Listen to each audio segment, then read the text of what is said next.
Hey guys, Jason with Fender Garage. We are looking at some chassis right now. We've got a couple different ones we'll talk to you about. And Pierce is working on some fittings and brake lines and stuff. This is a new chassis that's for a 1967-72 truck. This is actually going to be a level 2 ride height. And so the way we do this with Porterbuilt is we have a level 1, level 2, level 3. So level 1 is basically maybe, it's a little bit lower than stock. Hopefully you don't have any bed modifications. You should be able to fit it, your regular bed, you won't be cutting. But with level 2 and level 3, you're gonna have to raise your bed floor. Especially in the 67, 72s and some of these other trucks, you may have to raise it about 6 to 8 inches. Level 2 is gonna be super low. You're gonna have about a ride height of about 5 to 6 inches off the ground from the lowest point of any sheet metal. Level 3 is basically the same ride height, but it's on air, and so you can let the air out and lay the frame, pinch weld, running boards, kind of depends on what vehicle you have. If it's a 53, 56, you're gonna lay running boards. The frame's gonna be up about this much. 67, 72, our goal is to lay frame and get that pinch as close as we can to the ground. So this is a 67, 72. We got 14-inch wheelwood rotors up front and 12-inch wheelwood rotors in the back. We've got our new coilovers. We've got kind of a custom color we're doing on this one.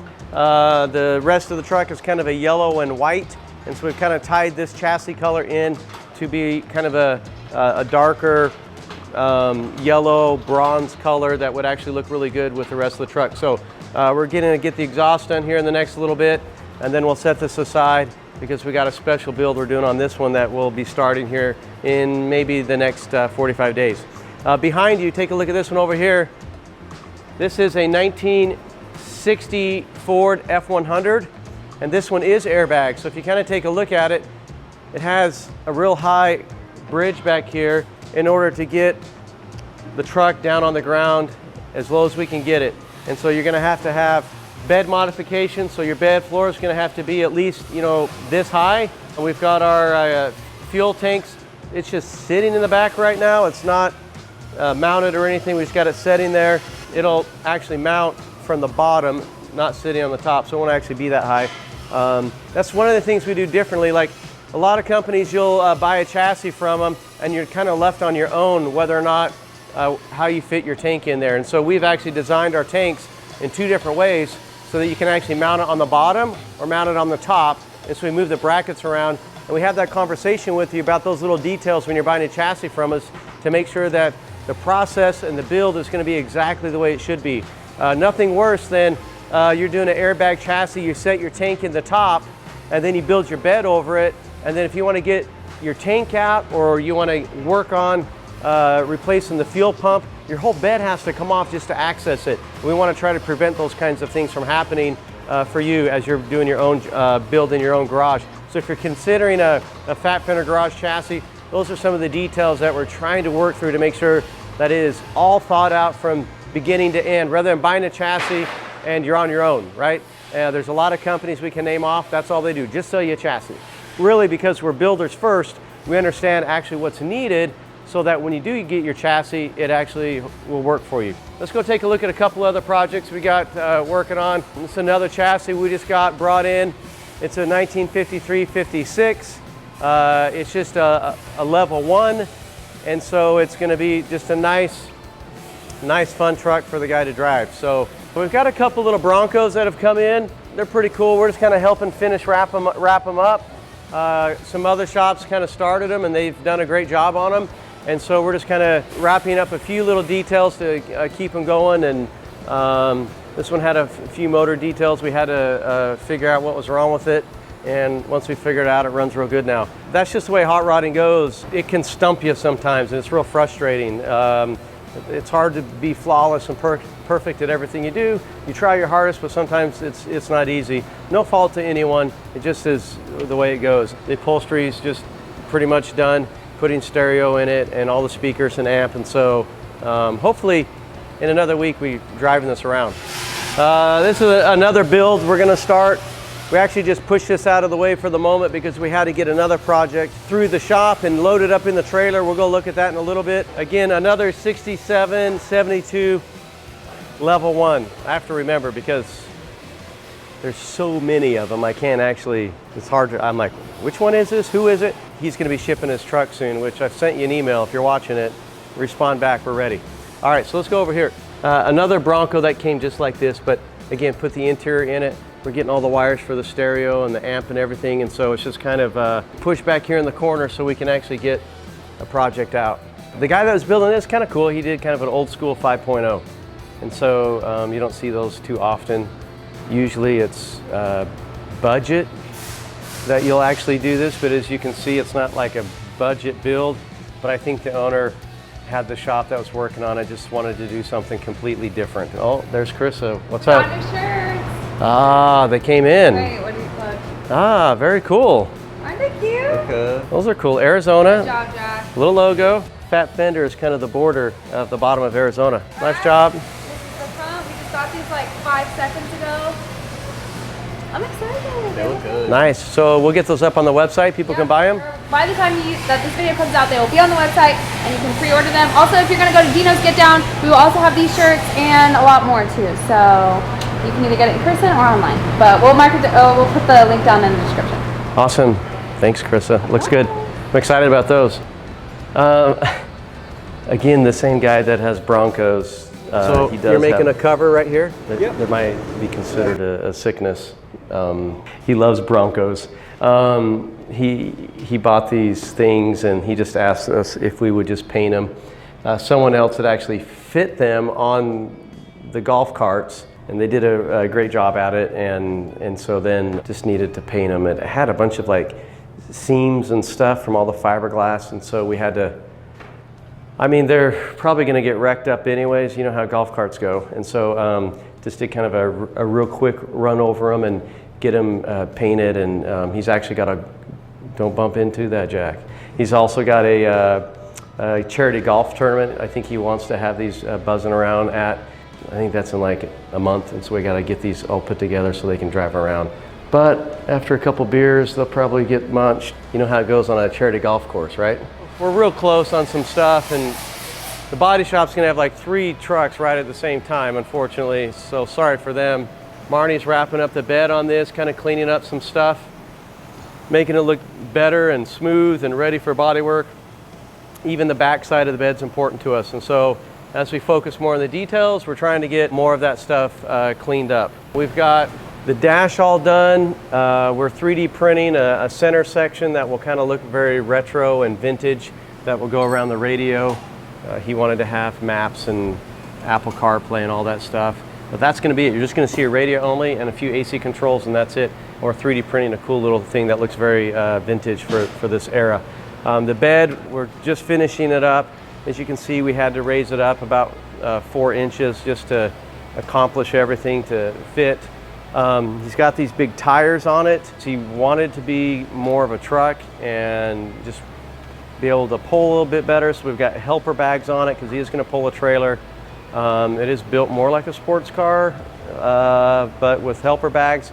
And then we got to put a spare tire up in here. And so we've kind of come up with some ideas with, as we were talking yesterday, as we put the tire in the front, we're actually going to recess it down into the floor about 8 inches with kind of a wheel well that goes down in there, and we'll have a nice strap to hold it in. But that'll allow us to kind of bury the tire down into the bed just a little bit so it doesn't stick up and look so large. It'd look kind of weird if the tire was sticking up this high, so we thought if we could only have the tire stick up this high, it'd look a little bit better, but we got to sink it into the floor to make it work. So this is a project over here that is so close to being done. Watch out behind you. Will is working on planishing this right here. We actually made him stop so we could record the video because pretty much this is the only thing you would hear in the video. And so it's a pretty cool little tool. I don't know if you look real close. Oh, nice. That's awesome.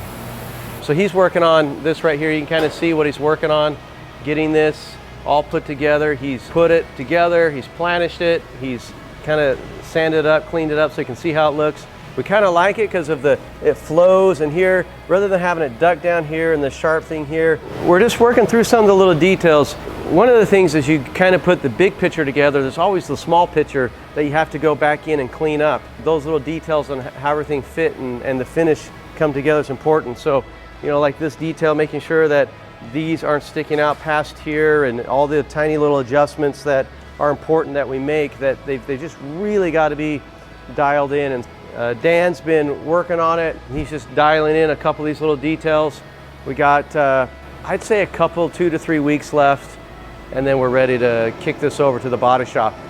Same with this truck here. We got a couple 2 to 3 weeks left, a couple 2 to 3 weeks left there, and then we're gonna kick all these to the body shop, and then they'll have basically a ton of work that they got to get on, and then that's going to be kind of the steady diet, because we got 2 more trucks to push right in here, right behind these. And so we're kind of dialing in a couple things on this chassis. Well, we'll talk more next time about this one. We'll come over here. This is Pete. You're putting me on the spot now, huh? Yeah, we're putting you on the spot. Hi, everyone. So this is Pete Watkins. This is his company right here. How do you like to say it? Dexterous. It's not dexterous. Right. Everybody says it wrong. Pete's a super cool guy. He's come down and done some training with us. Maybe you've seen one of those videos. With the overload of builds that we have here, we've been using Pete to help us with some of the fab that we're struggling getting all of it done. And so Pete lives in Salt Lake City, and so he's been working with us for a week, and then now we're loading a project up inside the trailer, and we can kind of come show you what's happening with this one. We've never really mentioned anything about this project at all until now. So this project is a 4-door Bronco that's been lengthened 30 inches and widened 8 inches. That doesn't mean we're widening it 8 inches. I think what we decide, 6.5 inches. And then we'll pick up an extra inch, 3/4 inch or so on each side that we can add a little bit larger fender flare and create kind of a cool fender flare up here. And same with the front. We may not widen it all into the hood, which you would probably think, oh, just cut the hood, put 8 inches in the hood, but you can imagine how that would look. I mean, it would just huge, right? And so it's all about proportions. We'll put a little bit, maybe 2 to 3 inches in the hood, that the hood could probably handle that. But at the same time, we've got to take a look at the fenders and fender flares, how we can make this up and not make it feel just like a monster. With all Broncos, they're a little narrow, and so when people have done the 4-door Broncos, skinny and long. And it looks a little weird. This client had ordered this chassis and had it widened. You can kind of see how it's been widened a little bit, about 3¼ inches here and here, and then you can see it's already been kind of split and widened a little bit. There's some things to work through for sure. So Pete was kind enough to actually help us out. We're working on another project together. I don't even know what it's called. Did we decide what it's called? JCF 100. The JCF 100. I think we have to be careful what we say these days, right? We're using the truck to teach classes with, and then Which is a 1957? 59. 59, but we're using 57 components on it. Yep. I gave you 57 grill. Yep. And then we supplied a chassis in conjunction with Porterbuilt Fabrication. It's going to be a build in remembrance of Jesse Combs. So that's how we really got to meet Pete. He reached out to us, and I immediately felt drawn to it for various reasons. And then we just became friends after that. This 4-door Bronco's headed to his shop in Salt Lake City. He's going to help us with the fabrication on it. We just can't do everything.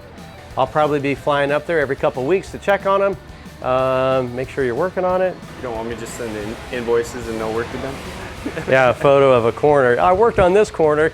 Cool projects are happening. We're desperately trying to move our shop here by the 1st of the year. We've just gotten too tight, too much is going on, and everybody's on top of each other, getting grouchy, and they just want space to work, and I don't blame them. So I got 3 people in my office. I actually hate that too. So hopefully we can get a little more space and be a little more productive and those kinds of things. So anyways, if you have any questions, you can put some comments down on the bottom. We want to show you the things we're working on, and hopefully you'll get some insights, maybe some projects you're working on in your own garage. And if you have questions or anything, we'll try to answer them the best we can. But anyways, thanks for following us, and we'll try to get another video out soon. Thanks.